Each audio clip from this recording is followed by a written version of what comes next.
Sebagai tersangka dalam kasus pembunuhan Vina dan Eki 8 tahun lalu dibebaskan melalui sidang pra-peradilan. Polisi terbukti menetapkan Peggy Setiawan sebagai tersangka tanpa dasar hukum yang sah. Setelah 49 hari ditahan di Mapolda Jawa Barat, Peggy Setiawan akhirnya dapat kembali menghirup udara segar. Kami sudah bersama dengan Peggy Setiawan, saudara, untuk mengajak Anda berbincang langsung pada hari ini. Selamat pagi, Mas Peggy. Selamat pagi, Assalamualaikum warahmatullahi wabarakatuh. Selamat pagi. Waalaikumsalam warahmatullahi wabarakatuh. Gimana Mas kabarnya hari ini? Alhamdulillah hari ini saya sehat, baik-baik saja dan sangat bahagia. 49 hari Mas ditahan di Mapolda Jawa Barat. Hal pertama yang kepikiran sama Mas Peggy untuk dilakukan setelah bebas ini apa sih Mas? Yaitu bisa bertemu keluarga, memeluk mama dan bapak. Sudah ada rencana mau melakukan apa mungkin Mas setelah ini? Rencana yang paling penting itu adalah kumpul dengan keluarga, terus bercengkerama. Setelah itu saya pribadi ingin melanjutkan bekerja gitu aja. Ingin melanjutkan bekerja juga ya. Mas, ini kan kalau kita kembali ke belakang atau kilas balik ya Mas. Sebetulnya saat Mas Peggy ini ditetapkan sebagai tersangka pada tanggal 21 Mei kalau nggak salah ya Mas ya. Itu kan sebetulnya memang dari masyarakat dan juga berbagai pihak ini melihat atau menduga ada kejanggalan. Tapi ini kemudian bertambah kuat dugaannya setelah Mas Peggy dalam tanda kutip berani kemudian dalam konferensi pers Polda Jawa Barat kemudian berteriak begitu ya Mas ya, saya tidak bersalah. Saat itu apa sih yang ada di pikiran Mas Peggy, kenapa sampai harus melakukan hal tersebut? Waktu sebelum saya dibawa keluar itu, saya itu selalu berdoa meminta perlindungan sama yang di atas, sama Allah Subhanahu wa taala. Terus pas waktu dibawa saya itu tidak sama sekali tidak ada rencana atau tidak ada pikiran untuk bisa melawan, karena pikiran saya pasrah. Karena saya mungkin ini takdir saya harus menjalani hukuman yang tidak pernah saya lakukan, kesalahan yang tidak pernah saya lakukan. Terus pas sesampainya di bawah itu pas ketika si pihak kepolisian menerangkan bahwa saya pelaku utama, dalang utama dari semua ini pembunuhan, yang menyuruh untuk orang-orang lain untuk membunuh, dengan memperkosa, menusuk atau misalkan bahkan untuk melakukan kejahatan gitu lah. Hati saya terbesit. Nah, itu diperkuat ketika pihak kepolisian menunjukkan foto keluarga saya, foto mama, foto bapak saya, foto adik-adik saya, itu muncul hati nurani saya benar-benar hancur, hati nurani saya benar-benar ngerasa ini keluarga saya benar-benar dihancurkan, dipermainkan, benar-benar nama baik keluarga saya dimatikan seperti itu. Jadi itulah yang membuat keberanian saya lebih muncul, karena saya tidak terima, karena mereka misalkan meminta saya nggak apa-apa, mereka memfitnah saya nggak apa-apa, asalkan jangan keluarga saya, karena bagi saya keluarga saya sangat lebih penting dari segalanya gitu. Jadi kemarin itu murni spontan begitu ya Mas ya? Kemarin murni spontan, tidak ada sama sekali rencana, tidak ada sama sekali settingan. Itu murni spontan dari lubuk hati saya yang paling dalam, karena bagi saya keluarga saya adalah segalanya, dan saya tidak mau keluarga saya harus menanggung resiko apa yang tidak pernah anaknya lakukan gitu. Oke. Mas, ini cukup lama di Mapolda Jawa Barat, 49 hari kurang lebih ya Mas ya.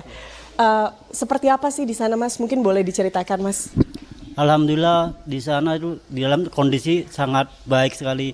Awal pertama masuk memang saya kan wajar diteriakin, terus dicemooh, dicaci maki. Nah, seiring berjalannya waktu, beberapa hari kemudian mereka mulai pada baik sama saya, mulai pada ibadah sama saya, mulai mensupport saya, terutama para petugas-petugas. Mereka pada baik-baik sama saya, mereka sama sekali tidak menyentuh saya. Bahkan mereka membimbing saya untuk mengarahkan saya untuk lebih dekat kepada yang di atas, untuk bisa lebih banyak memperdalam agama saya, ngaji. Terus mereka juga selalu membimbing, selalu memberikan arahan-arahan yang baik kepada saya dan kepada semua warga binaan yang ada di dalam. Mas Peggy, mungkin boleh diceritain kembali Mas, kemarin itu sebetulnya proses penangkapan itu seperti apa? Mas Peggy mungkin sedang apa dan bagaimana prosesnya Mas? Proses penangkapan kemarin itu awalnya kan saya dikontrakan pas jam 9 pagi itu saya disuruh buat ke rumah dinas yang mantan bos saya tuh di Sesko. Nah, habis itu saya ke rumahnya, terus mereka tuh suami istrinya kerja sibuk, jadi di rumah nggak ada orang lagi. Sementara di rumah kan ada anak-anak kecil, anak mereka. Jadi saya di situ nungguin anak-anak mereka sambil menjaga mereka. Nah, sampai ibu dan bapaknya pulang kerja sore. Lalu setelah sore itu saya menjemput anaknya yang sekolah di sekolahan itu. Terus kemudian sesampainya saya di sekolahan itu ada yang moto-moto saya Mungkin itu adalah dari tim kepolisian. Namun saya tidak menyadari bahwa itu ada tim kepolisian. Saya pasrah karena saya mikir itu udah biasa gitu. Mungkin itu lagi iseng. Pas saya pulang dari situ udah nyampe ke rumah ibunya si ibu yang mantan bos saya itu. Tiba-tiba saya habis ambil wudhu langsung ditangkap. Siap. Seperti itu berarti ya kronologisnya kemarin ya Mas ya. Mas, Mas Peggy ini punya hobi nggak sih Mas? Hobi saya itu main PS. Main PS. Oke, artinya setelah ini apakah udah kangen juga nih sama PlayStation-nya? Udah mau main PS atau gimana nih Mas?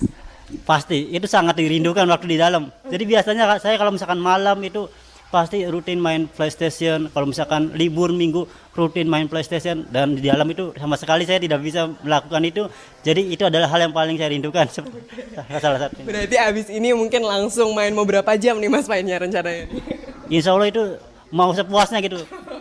Saya mau melampiaskan kekangenan saya itu tentang itu. Siap. Oke, Mas, setelah ini yang paling dekat apa kemudian rencana yang akan dilakukan Mas oleh Mas Peggy sendiri? Rencana yang paling dekat ini insya Allah saya bakal kembali beraktivitas seperti sedia kala. Mungkin ya mencari kerjaan yang baru lah. Siap. Mas, tentunya dukungan dari masyarakat Indonesia tak henti-hentinya selama Mas Peggy berada di tahanan selama kurang lebih 49 hari.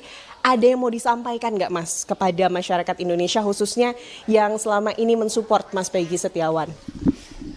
Saya mengucapkan banyak-banyak terima kasih kepada masyarakat Indonesia, kepada netizen, kepada tim media, kepada Presiden Joko Widodo dan Presiden terpilih Prabowo Subianto, serta para Kapolri, terus para Menteri, terus para Haji Deddy Mulyadi terutama, terus Pak Niko, terus yang tim-timnya, tim Hercules, tim Grip, tim lain. Saya mengucapkan banyak terima kasih kepada mereka semua karena berkat bantuan mereka semua saya bisa berada di sini kembali, bisa kumpul bersama keluarga kembali.